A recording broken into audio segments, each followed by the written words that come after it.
It's on here now. The goalkeeper's beaten, and South Africa have done Shaker Sport 2010. ሰላም ጤና ይስጥልን እንደምናላችሁ የተከበራችሁና የተወደዳችሁ የሸገር ስፖርት ዊዝ አበበ ግደይ የዩቲዩብ ቻናል ቤተሰቦቻችን በያላችሁበት እጅግ አስደሳች ጊዜን እያሳለፋችሁ እንደሆነ ተስፋ እናደርጋለን። መልካሙን ሁሉም ለናንተ እንመኛለን። ታዲያ ይህንን ሸገር ስፖርት ዊዝ አበበ ግደይ የሚለውን የዩቲዩብ ቻናላችንን ሰብስክራይብ አድርጉት፣ የደውል ምልክቱን ተጫኑትና አዳዲስ ፕሮግራሞችን ስንለቅ መልእክት ይድረሳችሁ።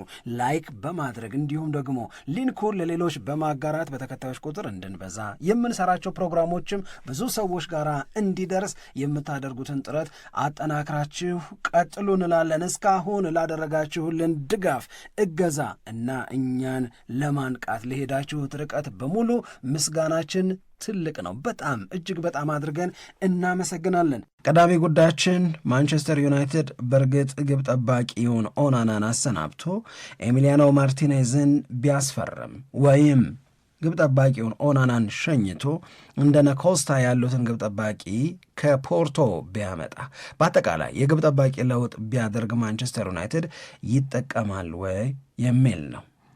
እንግዲህ የማንቸስተር ዩናይትድ እና የአስቶን ቪላ ሰዎች መነጋገር ጀምረዋል።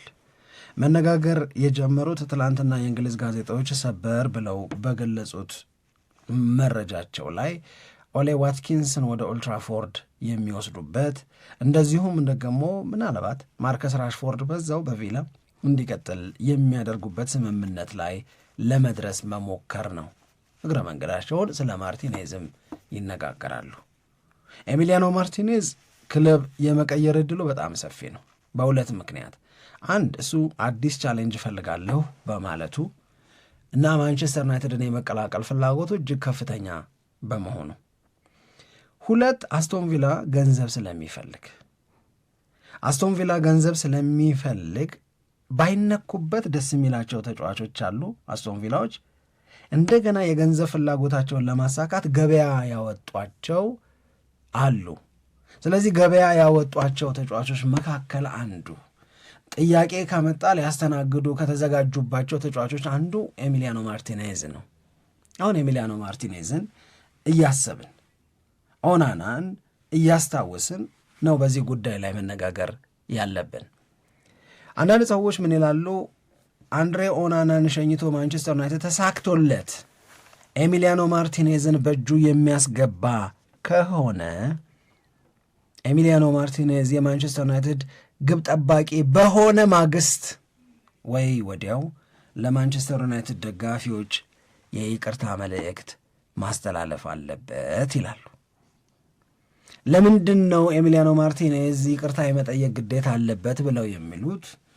እኔ ሲሪየስ ኖት ነው ብዬ አልወስደውም፣ ግን ትዝ እንዲለን ያህል ረድቶናልና ያሉትን ነገር እናንሳው። ያው ኤሚሊያኖ ማርቲኔዝ በባህሪው እናውቀዋለን አይደል? ምን አይነት ሰው እንደሆነ። ትንሽ ነውጠኛ ነገር አይደል? ነውጠኛ ነው የሚባለው ወይስ የሚያደርገው ነገር ሰዎችን አንዳንድ ጊዜ ቅር የሚያሰኝ? አዎ እንደዛ አይነት ነገር አስተውለናል። የብዙ ሰው ተስታ ይመስለኛል የዓለም ዋንጫ ላይ የነበረው ጉዳይ ጸያፍ ጀስቸር ነው ያሳየው ተብሏል። ከዛ በኋላ እንደገና በአርጀንቲናም ደግሞ ዋንጫውን አንስተው ከተመለሱ በኋላ በነበሩት የደስታ ፕሮግራሞች ላይ ክሊያን ምባፔን እንዴት ባለ መንገዳው ይገልጸው እንደነበር ለማብሸቅ ይጠቀምበት የነበረው መንገድ እሱን ግን ኤሚሊያኖ ማርቲኔዝ ብቻ ሳይሆን ሌሎችም ናቸው ግን አሉ ሌሎችም ግን የኤሚሊያኖ ማርቲኔዝ ደግሞ ትንሽ ይበዛል የሚያደርጋቸው ነገሮች ሰዎችን ቅሬታ ውስጥ ይከታሉ። እንደውም ካስታወስክ እኮ ወደ አስቶን ቪላ ከፓሪስ ሰን ዠርማ ጋር በአውሮፓ ሻምፒየንስ ሊግ ለመጫወት ወደ ፓሪስ በሄዱ ጊዜ ትልቅ እኮ ተቃውሞ ነበር። ያንን አስታውሰው ብቻ በሰዎች የሚወደድለት ባህሪ አይደለም፣ ትሁት አይደለም ቢያንስ። ትሁት አይደለም። እውነት ለመናገር ደግሞ የሰው ልጅ ማህበራዊ አውድ ውስጥ እንደ ነውር በጋራ ተስማምተን የምንቆጥራቸው ጸያፍ ድርጊቶች አሉ አይደለም። በአደባባይ ሲደረጉ ማንወዳቸው ነገሮች አሉ። ያንን ነው ጨዋነት የምንለው እኮ። ያንን ያደርጋል። በቃ ኤሚ ማርቲኔዝ ያንን ያደርጋል እና ከደጋፊዎች ጋር ይበሻሸቃል። ለሚጫወትለት ብሔራዊ ቡድን ለሚጫወትለት ክለብ ግን ደግሞ ሟች ነው። ግን ያ ድርጊት ቢቀር ጥሩ ነው። ግን አይ ዶንት ኬር አይነት ደግሞ እንትን አለው ሜንታሊቲም አለው መሰለኝ። የሆነ ነገር ያደረገና ብቻ ሲደግመው ልታይ ትችላለሽ። ለምሳሌ አሁን ዓለም ዋንጫን የሚያክል ነገር አርጀንቲና ከዛ ሁሉ መቸገር በኋላ ከ1986 የሜክሲኮ ዓለም ዋንጫ አንስተሽ እስከ 2022 የካታር ዓለም ዋንጫ ድረስ ዓለም ዋንጫን ባለማሸነፏ ስትሰቃይ ለነበረች ሀገር ያንን ውድድር ማሸነፍ ትርጉሙ በጣም ብዙ ነው። ኖት ኦንሊ ለሊዮኔል ሜሲ ለአርጀንቲና ከ86 እስከ 2022 ድረስ በጣም ብዙ ዓመት እኮ በጣም ብዙ ዓመት ነው። ወደ 36 ዓመት ምንም አይነት የዓለም ዋንጫን አሸንፋ አታውቅም። የማራዶና ሀገር ሆና የሜሲ ሀገር ሆና መሀል ላይ ሌሎች በጣም ጎበዝ ተጫዋቾች ያለፉበት ብሔራዊ ቡድን ሆኖ አርጀንቲና አልቻለችም ነበር እና ስታሸንፍ አገሩ እንዴት ወዳለ የደስታ እብደት ውስጥ እንደሚገባ ይኳን ኢዝሊ ኢማጂን። ምንም የሚከብድ ነገር አይደለም። ሊዮኔል ሜሲ በተጫዋችነት ዘመኑ መጨረሻ ላይ ያንን ሲያሳካ ትኩረቱን ጠቅልሎ ወሰደው እንጂ ለአርጀንቲና ሚኒንጉ ለአርጀንቲናውያን ትርጉሙ በጣም በጣም በጣም የተለየ ነው። ምንም የምንክደው ነገር አይደለም እና the world was watching በእኔ እምነት ዓለም እያየ ነው። ዓለም እያየ ነው ስንል በአበበ ግደይ ዕድሜ በሳምራዊ ጣዕመ ዕድሜ በምናምን ዕድሜ ምናምን ያለው አይደለም፣ ልጆችም ጭምር ያለው ሁሌም እነሱ ልክ ያልሆነን ድርጊት በቴሌቪዥን በሚሰራጭ ፕሮግራም ላይ ስታደርጊ ኖ what about the kids ነው የሚልሽ። እኔ ላመዛዝንና ይህ የማይረባ ሰውዬ ምናምን ብዬ ላልፍ ይችላል።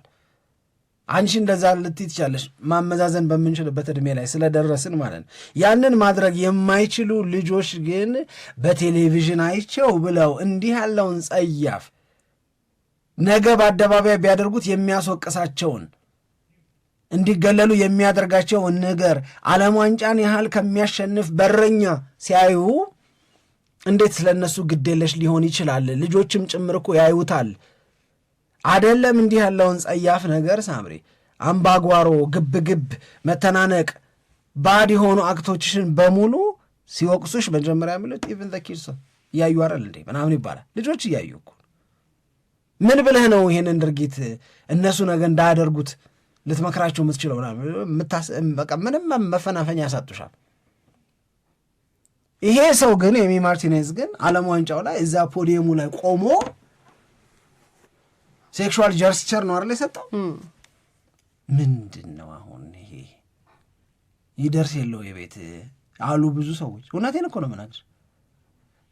ግን ዘ ሴም ቲንግ ደግሞ ኮፓ አሜሪካን ሲያሸንፉ አድርጓል። ከዛ ያው ዋንጫውን ይዞ ከፋችሁ አልከፋችሁ፣ ነውር ነው አላችሁ ጸያፍ ነው አላችሁ የራሳችሁ ጉዳይ እንደማለት አርጓል። እንደዚህ ራሱ ዝም ብለህ ስለ ኤሚ ማርቲኔዝ ሰርች ብታረግ መጀመሪያ የሚመጣላ ነገር ምስሉ ይሄ ነው። ይሄ አይቀርም። በቃ አንድ ጊዜ ተደርጓል፣ ሁለት ጊዜ ተደርጓል፣ ሶስት ጊዜ ተደርጓል። ያ ደግሞ የእሱ መገለጫ ወደ መሆን ደረጃ ደርሷል። ከሚገለጥባቸው ነገሮች አንዱ ሆነ። ጉብዝና መገለጫው ነው። በነገራችን እኔ በፊትም እውነት ለመናገር የውስጥ ጥያቄ ከነበሩት ነገሮች መካከል ለአርጀንቲና ሲጫወት ሳየው፣ ለቪላ ሲጫወት ሳየው አርሰናል ለምድር ይህንን ልጅ ያባረረው ላሉ እኔ እውነት እንነጋገር ከተባለ አሁን ከኦናና ጋር ተነስቶ ሲዘረዘር ሳየው ይህን ነገር ቆይ እንደውም ሳምሪን ብጠይቃት ምናምን ያልኩትን ነገር ልንገርሽ። ኢዝንት ሂ ዘ ቤስት ሹት ስቶፐር ግን አይደለም እንዴ? በጣም ጎበዝ ነው እንጂ ይሄ እኮ ምንም የምንጠራጠረው ነገር አይደለም። ብዙ የአስቶን ቪላ ውጤቶችን በሱ አማካኝነት ብቻ አስጠብቆ የወጣበትን አጋጣሚ እናስታውሳለን በደንብ። በረኛቸውን ያዳናቸው ያልንበት አጋጣሚ የተፈጠረው ስንት ጊዜ ነው? እና በጣም እንዴት አድርጎ ይህንን ኳስ መለሰው፣ እንዴት አዳነው የምትለውን አጋጣሚ ይፈጥራል። ከሁሉም በላይ ደግሞ እኔ ንቃቱ በጣም ደስ ይለኛል። አሁን እዛ ሜዳ ላይ ጨዋታ ላይ በሚያደርግበት ጊዜ ስታየው በቃ 90 ደቂቃ በጣም ንቁ ነው። ለካሱ ነው ማንቸስተር ዩናይትድ ያስፈልገዋል ያሉት። አሁን ወደ አሪፍ ነጥብ መጣሽ። ለምን ይቅርታ እንደሚጠይቅ እናንሳና ወደ ዝርዝሩ እንሂድ ወይስ? አይ እንናገር እንጂ መጀመሪያ ስላነሳ ነው። አምሮብሻል፣ አሪፍ እያወራሽው ስለሆነ ቲው አይ እሱማ አለው ችግር የለውም ግን ያንን ስለምንድን ነው የሚለው መመለስ ያለበት ይመስለኛል። እሺ እንደዛ ከሆነ እንግዲህ ይሄ ካራክተሩ የማንቸስተር ዩናይትድ ደጋፊዎችን አበሳጭቶ ያውቃል ነው እንዲህ ያለው ጠባይ ከጉብዝና ውጪ ይገለጥበታል ያልነው ከደጋፊዎች ጋር የሚበሻሸቀው ነገር ደጋፊዎችን የሚናገረው ነገር ወይም ደጋፊዎች ጋር ዞሮ የሚያሳያቸው ጀስቸር ብዙም አይወደድለትም አይደለም እና ከማንቸስተር ዩናይትድ እና ከአስቶን ቪላ ጨዋታ ጋር ተያይዞ በአስቶን ቪላ 1-0 አሸናፊነት የተጠናቀቀ አንድ ጨዋታ ኦልትራፎርድ ላይ አድርገው ነበረ። በነገራችን ላይ ያንን ጨዋታ አስቶን ቪላ ኦልትራፎርድ ላይ ሲያሸንፍ ቪላ ከ12 ዓመታት በኋላ ለመጀመሪያ ጊዜ ማንቸስተር ዩናይትድን ማሸነፍ የቻለ ኦልትራፎርድ ላይ ለመጀመሪያ ጊዜ ነበረ እና በዛ ጨዋታ ላይ ለማንቸስተር ዩናይትድ ጨዋታ መጠናቀቂያ አካባቢ ሪጎሬ ተሰጠ። ፔናልቲ ሲሰጥ ብሩኖ ፈርናንዴዝ ሊመታ ተዘጋጀ እና በብሩኖ ፈርናንዴዝ እና በኤሚ ማርቲኔዝ መካከል መበሻሸቅ ነበረ። ሰማ ሪጎሬውን እኮ መምታት የነበረበት ክርስቲያኖ ሮናልዶ ነው ምናምን አለው። ሲጦልበው እኮ ነው ክርስቲያኖ ሮናልዶ ነበር መምታት ያለበት። ምን እንደሚሆን እናያለን ምናምን አለው። በነገራችን ላይ ፔናልቲም ሲያድን አንደኛ ነው ሄደች። ከዛ በኋላ ብሩኖ ፈርናንዴዝ ሲመታ በላይ ለቀቃት ኳሷን ከግቡ አግዳሚ በላይ ሄደ። ታስታውሱ ከሆነ የሮቤርቶ ባጂዮን የሪጎሬ አሳሳት ያስታወሰ ምናምን እያል ተናገረን እና ብሩኖ ፈርናንዴዝ ምንድን ነው የነካው ሀውካም እንደዚህ እኮ መጥቶ ያውቅ ምናምን አለ። ይሄ ተጫዋች ለማንቸስተር ዩናይትድ እስካሁን ድረስ በፕሪሚየር ሊግ ወደ 23 ሪጎሬዎችን መጥቶ 2 ብቻ ነው የሳተው። ከሳተባቸው አንዱ አጋጣሚ አሁን ያልኩሽ 2021 ላይ ቪላ ጋር ሲጫወቱ የሳተው ነው። ልክ ሲስት ከማንቸስተር ዩናይትድ ደጋፊዎች ጋር ዞሮ ተበሻሸቀ። ስትሬትፎርድ የሚባል ኤንድ አለው። ልክ እኛ ስቴዲየም ውስጥ ካታንጋ፣ ሚስማርተራ፣ ከማናንሽ ምናምን እንደምንለው ስትሬትፎርድ የሚባል መቀመጫ ያለበት ቦታ አለ። እዛ ላይ ሄዶ ለዛ ደጋፊዎች እንዲህ አለ። ይህንን የማንቸስተር ዩናይትድ ደጋፊዎች ቋጥረዋል። አሁን የእናንተ ሆኛለሁና ባለፈው ለሆነው ይቅርታ ሌላቸው ይገባል የሚሉ ሰዎች አሉ። እኔ አይ ዶንት ቲንክ እነሱ የማን ዩናይትድ ይሁንላቸው እንጂ ያን ያህል አስታውሰው የሚወቅሱት ያን ያህል ቂም ቋጥረው የሚቆዩበት አይመስለኝም። አይምጣ የሚያስብል አይደለም። አዎ አይመስለኝም። ስለዚህ የመጀመሪያው ነጥባችን ሀሳብ የምንለዋወጠው ኦናና ማንቸስተር ዩናይትድን ሲቀላቀል ተስፋ ተደርጎ የነበረው ነገር ተሟልቷል ወይ? በሱ የኦልትራፎርድ ቆይታ ተሟልቷል? ኦናና ማንቸስተር ዩናይትድን በ47 ሚሊዮን ፓውንድ ሲቀላቀል ምን ይወራ ነበረ? ኦናና በማንቸስተር ዩናይትድ ቤት በነበረባቸው ጊዜያቶች በተጫወተባቸው ጨዋታዎች ላይ የሰጠው አገልግሎት ልክ ሲቀላቀል ተፈጥሮ የነበረውን ተስፋ ተፈጥሮ የነበረውን ጉጉት የሚመጥንና ከዛ ጋር የሚስተካከል አገልግሎት አግኝቷል የማንቸስተር ዩናይትድ? ምን ትያለሽ? አይ እዚህ ላይ በጣም ወሬውን አስታውሽ። መጀመሪያ ምን ይባል ነበረ? በጣም ነው ማስታውሰው። ማንቸስተር ዩናይትድ አሁን በቃ ትክክለኛ ችግሩን ለየና ችግሩን ፈታ። ዋት ሙቭ! በደንብ ነው። ለምን በጣም ተብሏል። ደግሞ በወቅቱ ቢባል የምትረዳው ነገር ነው። እኔ አንድ የምረዳው ነገር ያኔ የኢንተር ሚላን ተጫዋች ነበረ እና ለአውሮፓ ሻምፒየንስ ሊግ የዋንጫ ጨዋታ ክለቡ እንዲደርስ ካደረጉ ተጫዋቾች መካከል በዋናነት የሚጠቀሰው አንድሬ ኦናና ነው ተብሎ ይጠቀሳል።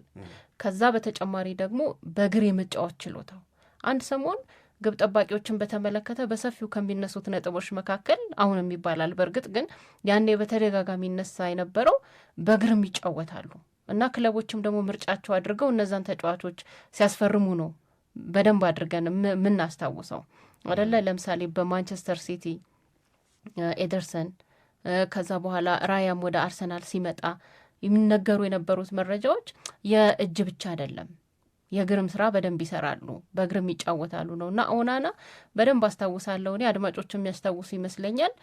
በቃ ሙሉ ተጫዋች ነው በእጅ ኳሶችን የሚያድንበት አጋጣሚ በጣም የተለየ ነው። ከዛ ደግሞ በእግር የመጫወት አቅሙም በጣም ከፍተኛ ነው። ስለዚህ ማንቸስተር ዩናይትድ አሁን የወሰደው እርምጃና ያስፈረመው ተጫዋች ብዙ ችግሩን የሚያቀልለትና የሚፈታለት ነው ተብሎ አስተያየት ይሰጥ ነበር። ይህንን ሁላችንም የምናስታውሰው ነው። በጊዜው ስህተት ነው ተብሎ ተቃውሞም የተሰጠበት ወይም የገጠመው ማስተያየት አልነበረም። ያኔ እናይ ነበር ያ ኦናና ተጽዕኖ። ለምን መሰለሽ? አንደኛው ለኤሪክ ቴን ሃግ አጨዋወት አሁን የሚመች ግብ ጠባቂ ተገኘ ተብሎ ነው። ኤሪክ ቴን ሃግ በቢውልድ አፕ መጫወት ይፈልጋሉ፣ ከኋላ መስረተው መጫወት ይፈልጋሉ።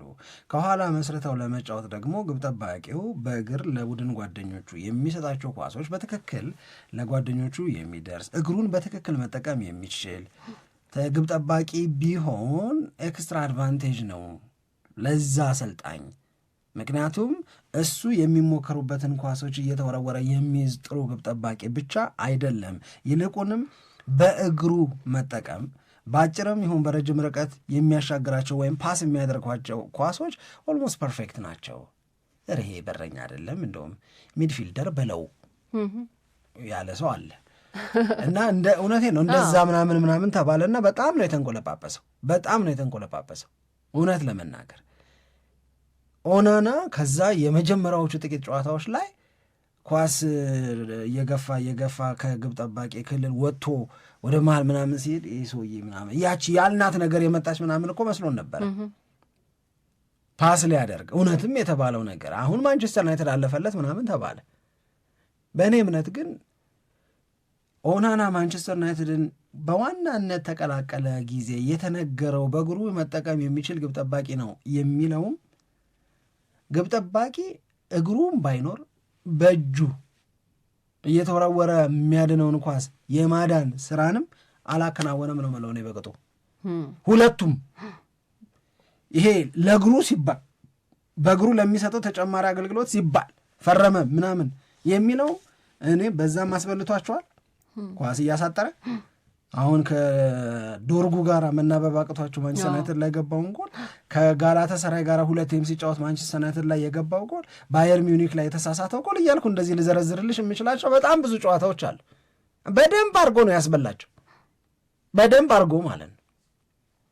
ስለዚህ የእግሩም አልሰራም፣ የእጁም ላይ ደግሞ ክፍተት አለ። እስቲ እንደው በቅጡ እግሩ ይቅርና እንደው በቅጡ አንድ በረኛ እንዴት አዳነው ብለሽ ቅድም ስለ ኤሚ ማርቲኔዝ የምትናገሪው አይነት ኳሊቲ እስኪ ይኑረው ነው አሁን ማንቸስተር ዩናይትድ ቤት ውስጥ ያለው ቲንኪንግ። ጥንቅር ብሎ ይቅርብኝ ቢውልድ አፕ ላይ ለመጫወት የግብ ጠባቂው በእግሩ ኳስ ማቀበል የእግር ሳምሪ በእግርሽ የተጠቀምሽ ኳስ ማቀበል ወይም ለቢውልድ አፕ ላይ የሚመች ግብ ጠባቂ ድሮ ባርሴሎና ቤት ውስጥ የነበረው ቪክቶር ቫልዴዝ እንደሱ አይነት ግብ ጠባቂ አሁን ማንቸስተር ሲቲ ቤት ውስጥ እንዳለው ኤደርሰን አይነት ኤደርሰን ምርጥ በረኛም ነው፣ ምርጥ በእግሩ መጠቀም የሚችል ሰውም ነው። እንደዚህ ስታጣምሪው ነው እንጂ ጥሩ እጀ ወንፊት ሆነሽ እግርሽ ኳስ ያቀበላል ብትይኝ እኔ ምን ያደርግልኛል? ሁለቱን ካጣመርሽው ኢቭን ዴቪድ ራያ ኢዝ ጉድ። እውነት ለመናገር ዴቪድ ራያ እኮ ቤስት ሾት ስቶፐር ነው እኮ። እንዴት አዳነው የምትይው ማአት ነገር እኮ አለው እንዴ። ኦናና በጣም ብዙ ይሳሳታል በእጁ መያዝ ባለባቸውም ጊዜያቶች፣ እግሩም ላይ ደግሞ እኔ ከበዛ በራስ መተማመን ይመስለኛል በደንብ ነው የሚሳሳተው። አንዳንዶቹ የኦናና ስህተቶች ደግሞ ሲል የምትላቸው አይነት ነገር ነው። እኔ የኦናና ስህተት የሚያናደኝ ይሄኛው ሲሆን ነው። አሁን የግብ ጠባቂዎች ይሳሳታሉ እኮ ምንም ምናውቀው ነገር ነው። በጣም ጎበዝ የሚባሉት ግብ ጠባቂዎች ተሳስተው ያውቃሉ። በትልልቅ ጨዋታዎች ላይ ክለባቸውን ዋጋ አስከፍለው ያውቃሉ። ግን የኦናና አንደኛ ተመሳሳይ ስህተቶች መሆናቸው ከአንደኛው ስህተቱ አለመማሩ፣ ሁለተኛው ስህተት ላይ ደግሞ ተመሳሳይ የሆነ ነገር መፍጠሩ ይገርመኛል ብዙ ጊዜ። ሁለተኛው ደግሞ በቃ እንዴ ይህኛውን ስህተት አድርጎ ከሰራ ምኑን ግብ ጠባቂ ሆነ የምትላቸው በጣም ቀላል የሚባሉ ስህተቶችንም ደግሞ ኦናና ይሰራል እና ይሄም ደግሞ የማንቸስተር ዩናይትድ ደጋፊዎች ጥያቄ ቢያቀርቡበት አሁንስ በዛ የሚል አስተያየት ቢሰጡ እንድትቀበለው የሚያደርግ ነው። ተመሳሳይ ስህተቶችን ስለምናስታውስ ማለት ነው። ስለዚህ ከዛ በመነሳትም ይመስለኛል ይተውን እግሩን ይተውና በእጁ ብቻ በቃ ስራውን ይስራ የሚል ቁጣ የሚመስል አስተያየት በደጋፊዎች በኩል እንዲሰጥም ያደረገው እሱ ነው። ግን ኦናና ላይ እኔ ደግሞ ኳሊቲም የለም ብዬ አልከራከርም። አሁን እየወቀስ ነው ስለሆነ ወቀሳችንን እንጨርስ እንጂ ገና ጨምርበታል። እኔ በእውነት ጨምራል። የአንዱ አሁን ከተናገርሽው ውስጥ እኔ የምወስደው ነገር የኦናና አለመማር ስህተት መድገም የምትይው ነገር አለ አይደል? የመጀመሪያው ችግሩ በሚሰራው ስህተት አለመደንገጡ ነው ብዬ ነው የምለው። እኔ ሂውማንስ ስህተት ሊሰሩ ይችላሉ፣ ሰዎች ናቸው። ሁሉም ሰው ስህተት ሊሰራ ይችላል። ግን የምትሰሪው ስህተት ትንሽ ደንገጥ ሲያደርግሽ ጥሩ ነው። ስህተት ሰርተሽ ምንም ካልመሰለሽ የመታረም ዕድልሽ ትንሽ ሆኖ ነው የሚታየኝ ለእኔ። የሀፍት ቤል በተወሰነ ደረጃ ትንሽ ደንገጥ ማለት አለብሽም። እኔ ኦናና ምንም የሚመስለው አይመስለኝ።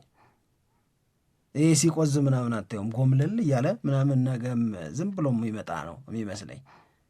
ይሄ ከበዛ የራስ መተማመን የመጣ ይሁን አይሁን አላቅም። እና መማር ማለት ያንን ስህተት አለመድገም ምናምን ማለት መቀማጠል ይመስለኛል እኔ። እስቲ መጀመሪያ ትንሽ ደንገጥ ይበል። ሁለተኛው ማነሳልሽ ነጥብ ግን በሩበን አሞሪም ቦታ ሆነን ደግሞ እናስበው። በአሞሪም ቦታ ሆነሽ ስታስቢው በኦናና ሳይደሰት ሲቀር ያስገባው ሌላ በረኛ ማን? አልታይን አይደል ያስገባው?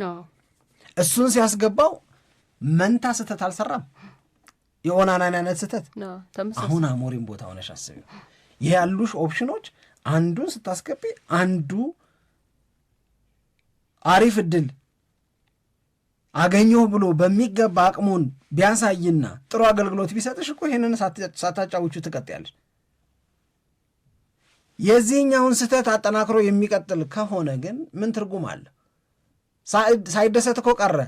ያልተደሰተ አሰልጣኝ የሚያደርገውን ነገር እኮ አደረገ። አሞሪም ቁጭ በላለው እስከ አለማጫወት ደረጃ እኮ ደረሰ። እሱን አላጫውትም ሲል አልታይን ሲያስገባውም አልታይም የባሰበት ሆነ። 2025-26 ኤምቤሞን በማስፈረም ማቲያስ ኩኛን የራስሽ በማድረግ ሌሎች ቦታዎች ላይ ራስሽን አጠናክረሽ ግን በኦናናና በአልታይ የምትቀጥይ ከሆነ ስሜት ይሰጣሉ ወይ? ለዛ ነው ማንቸስተር ዩናይትድ አሁን የኤምቤሞን ዝውውር አንዴ ይጨርስ እንጂ ወዲያው ትኩረት የሚያደርገው ኦናናን በመተካት ዙሪያ ይሆናል ተብሎ ነው እየተጠበቀ ያለው ልልሽ ፈልጌ ነው ሳምሪ። ኦናናን የሚተካው ኤሚሊያኖ ማርቲኔዝ ከሆነ እሺ፣ አሁን እኔም አንድ ልዘል ነበረ ልመለስና አንቺ ኦናናን መውቀስ ብቻ ሳይሆን ላድንቀው ስላልሽ አድንቂው።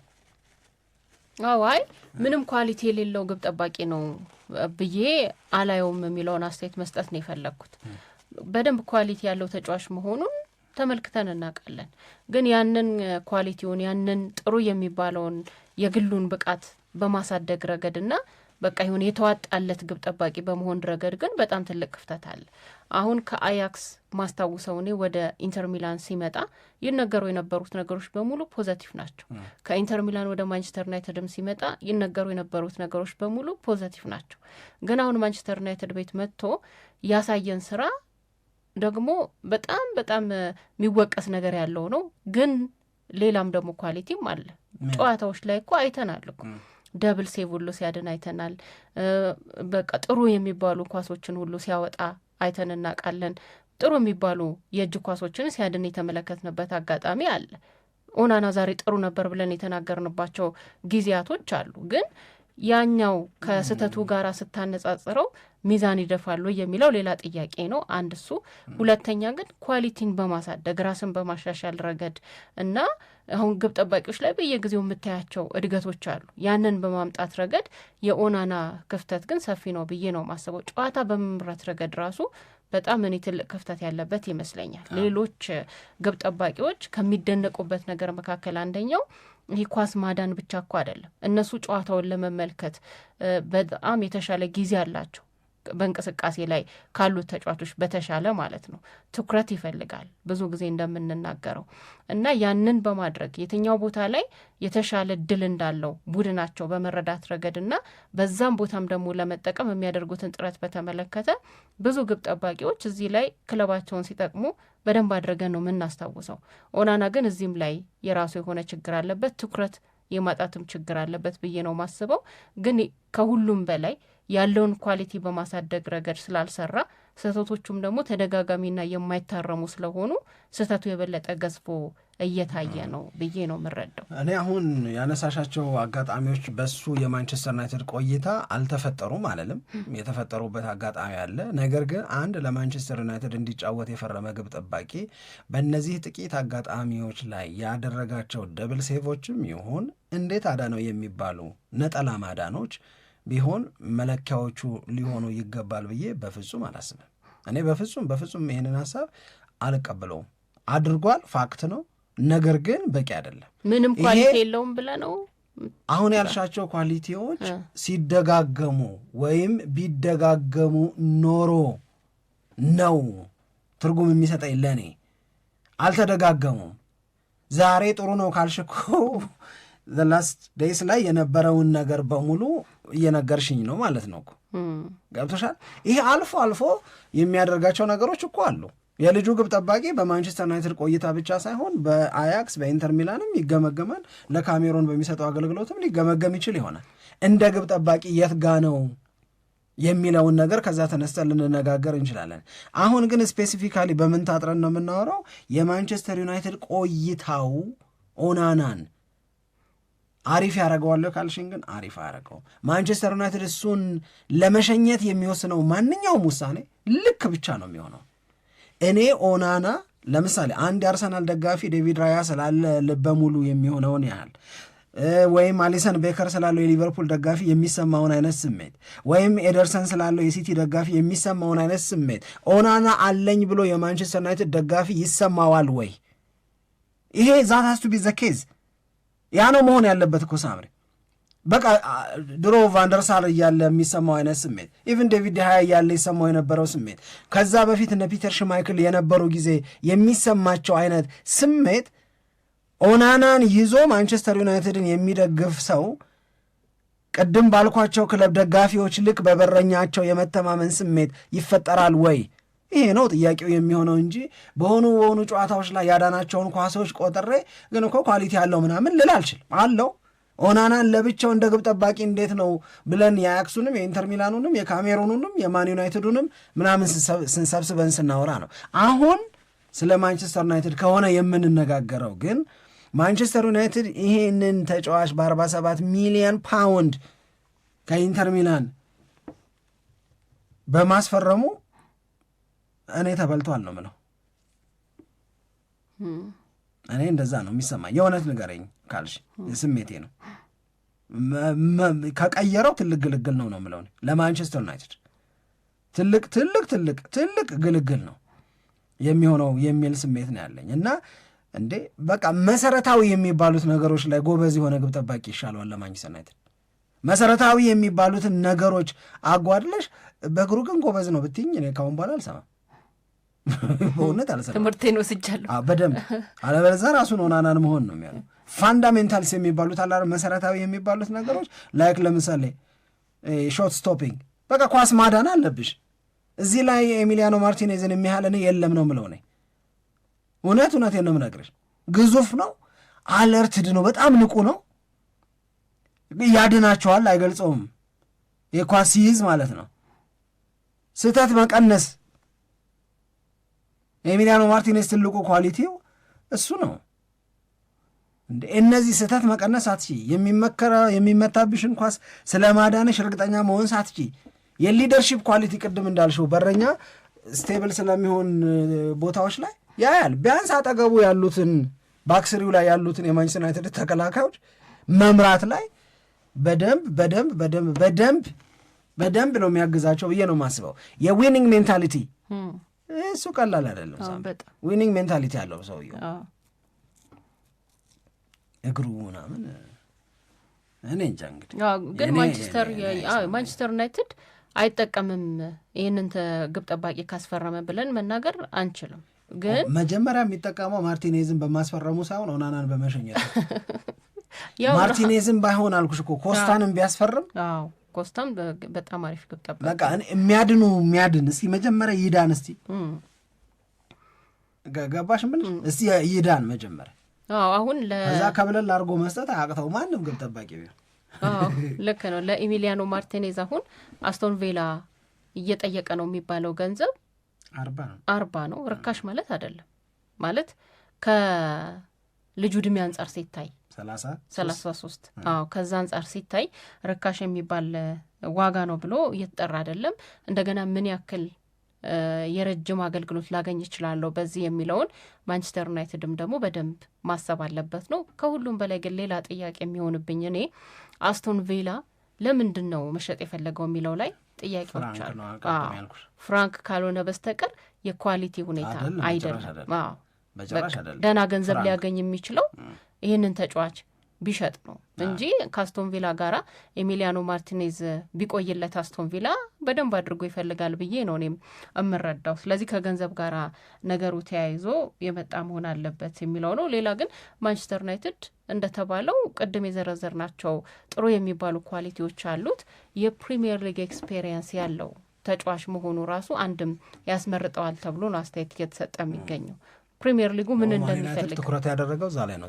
ዘንድሮ ከፕሪሚየር ሊግ ነው ተጫዋቾችን እንደውም አንድ መሰረታዊ ጥያቄ የተነሳው የማንቸስተር ዩናይትድ ዝውውር ላይ ምናልባት ለብቻው ራሱን ችሎ የሚያወያይ ነው ካልሽ ልናልፈው እንችላለን እንጂ ማንቸስተር ዩናይትድ ያለፈው የውድድር ዓመት ላይ ጎበዝ የነበሩ ተጫዋቾች ላይ ነው ትኩረት እያደረገ ያለው ወይስ የልጆችን አጠቃላይ ኬሪየር እያየ ነው? ኤምቤሞ 2024-25 ላይ ነው አሪፍ የሆነው። ማቲያስ ኩኛ እንደዛው ነው። ይሄ የተከታተለ የውድድር ዓመት ላይ በሚያሳዩት ብቃት ላይ ነው ወይስ ከረንት ፎርማቸውን አይቶ ነው? ከረንት ፎርም ላይ ብቻ መነሻ ካደረገ በአጋጣሚስ ቢሆን የተሳካላቸው ብለው ሲጠይቁ ነበረ ቢቢሲ ላይ። ለብቻው እናወራበት ይሆናል። ይህንን ሌላ ጊዜ ደግሞ እንመለስበታለን። ግን ማንቸስተር ዩናይትድ ዝውውሮቹን በተመለከተ ከዛ በተጨማሪም ደግሞ የዝውውር አካሄዱን በተመለከተ የሚነሱ ጥያቄዎችን እንዲሁ መነጋገር ይቻላል። ለሁሉም ግን ማንቸስተር ዩናይትድ በቃ ትኩረት አድርጎ መስራት ያለበት አንደኛው ጉዳይ ግብ ጠባቂ ላይ ያለውን ክፍተት ማስተካከል ነው።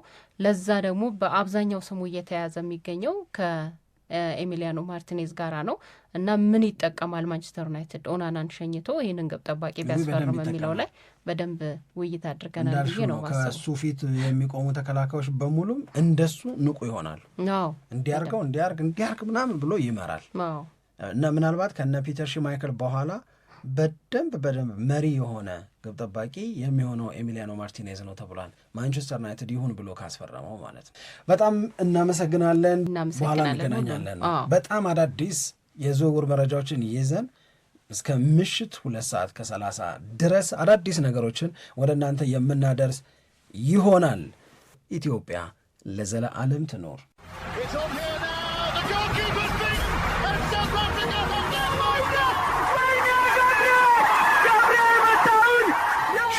Sport 2010